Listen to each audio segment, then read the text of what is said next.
Alright people, chapter 6.3 is completing the square, used primarily, in my opinion, for non-factorables. And because factoring is just so much faster. Completing the square takes a little bit of time. Let's take a look at an example here. And again, I think that this should be somewhat familiar to you from Algebra 1. But let's go ahead and do a few anyways. What I'm going to do is I'm going to determine this is not factorable. There are two numbers there are not any numbers that multiply to 19 and add to negative 14 at the same time. So what I'm going to do is I'm going to complete the square by subtracting 19 from both sides. I'm going to say x squared minus 14x.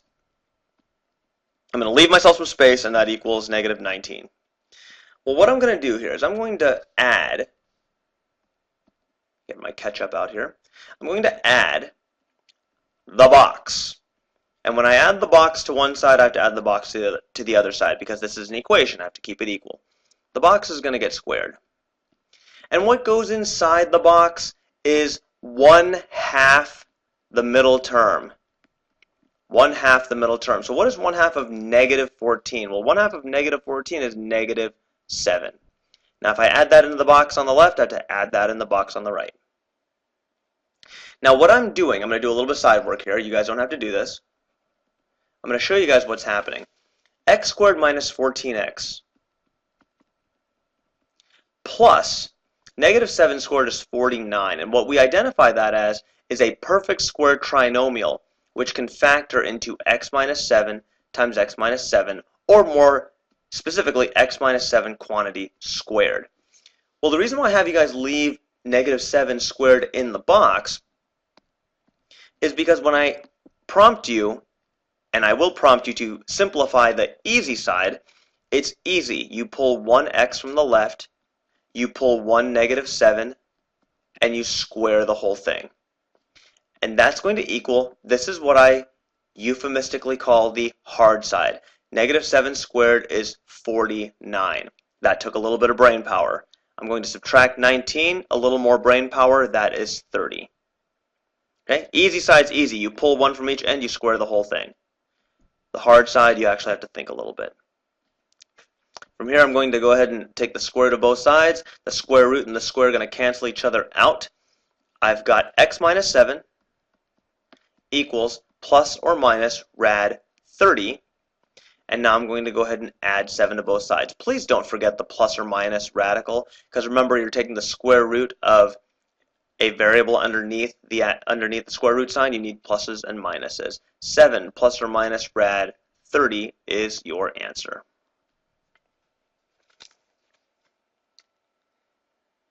Okay, let's do another one. Let's do another one.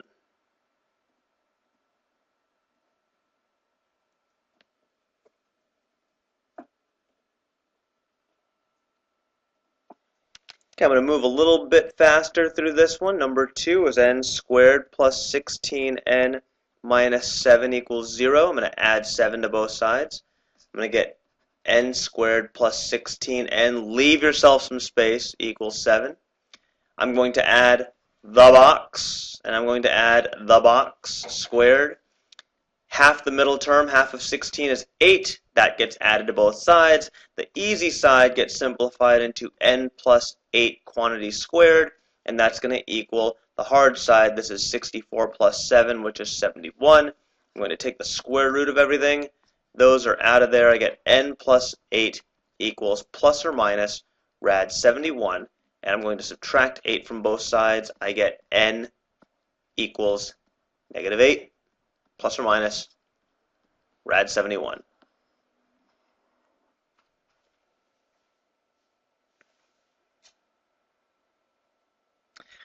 Okay, let's do another one. Yet another example.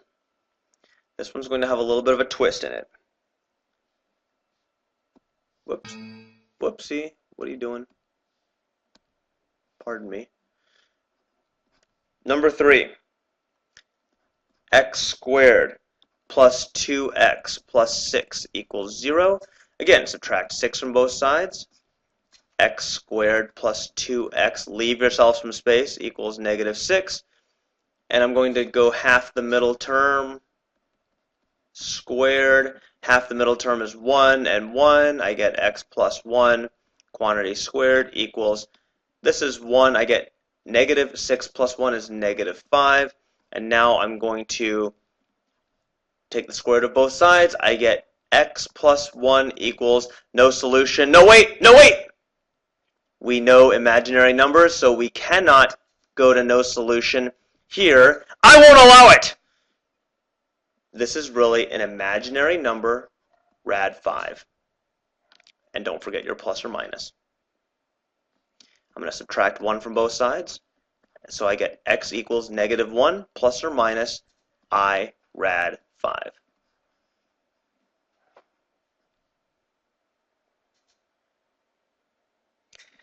Okay, let's up it a notch a little bit with completing the square. Sometimes, and actually it only is really going to apply in this assignment, when you get a question that looks kind of like this, like number 4, 2x squared plus 8x minus 3 equals 0. The first thing you got to know about completing the square is that, well, I'm going to add 3 to both sides.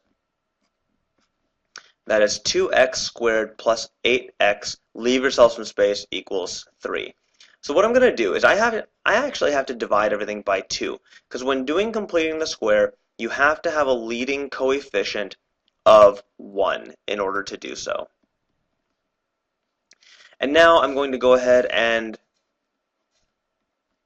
add the box to both sides squared. It just adds another layer of work on top. I know this is a 2 and I know this is a 2, so I get x plus 2 quantity squared equals, this thing is going to get a little tricky. I've got a 4 right here. So I've got 3 over 2 plus 4, but I know 4 with denominator 2 is 8 over 2, so what I really have is 11 over 2.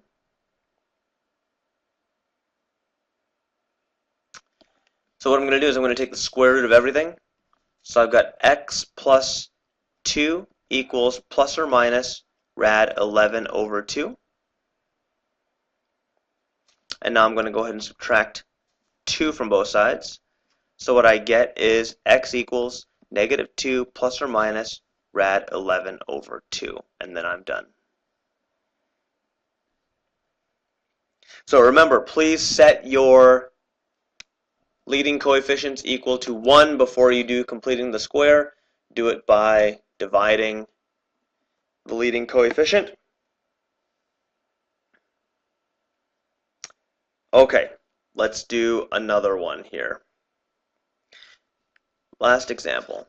If I say 3x squared minus 5x plus 2 equals 0, again, I'm going to go ahead and just subtract 2 from both sides. This part's easy. 3x squared minus 5x.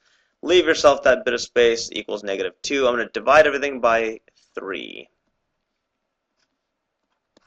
X squared minus 5 over 3x equals 2 over 3. Now, when it comes to what's going to go inside the box, well, we know it's going to be a fraction. And now the hardest part is figuring out what is 1/2 of 5 over 3. Well, 1/2 of 5 over 3 is the same thing as multiplying by 1/2. So what I get is 5 over 6. So my easy side is, and I forgot this is supposed to be negative, so it should be x minus 5 over 6 squared equals, well, this is really 25 over 36 plus 2 over 3. So let's go ahead and figure out our common denominator here. I'm going to multiply both top and bottom by 12.